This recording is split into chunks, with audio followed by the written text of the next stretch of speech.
On screen, a small white device appears plugged directly into a wall outlet, low profile and deliberately unobtrusive. The Tapo H200 seems designed to serve as a central node in TP-Link's Tapo smart home sensor ecosystem, functioning as both a hub and a notification chime.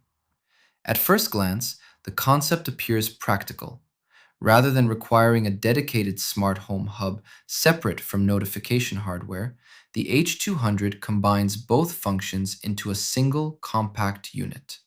The built-in chime seems to support multiple sound options for door sensors, motion alerts, or other connected Tapo devices.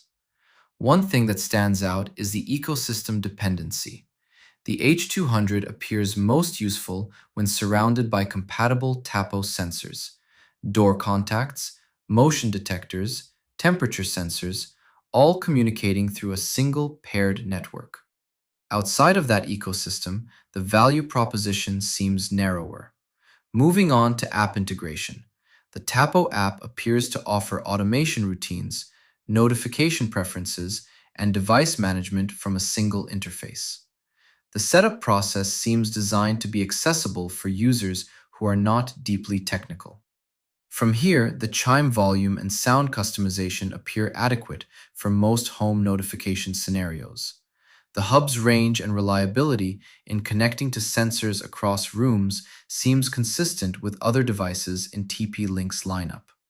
Overall, the experience feels like a sensible and affordable entry point into Tapo's smart home ecosystem. Some users may find the hub-dependent setup limiting for mixed-brand smart home configurations. Depending on your existing device setup, this appears to work best within an established Tapo environment.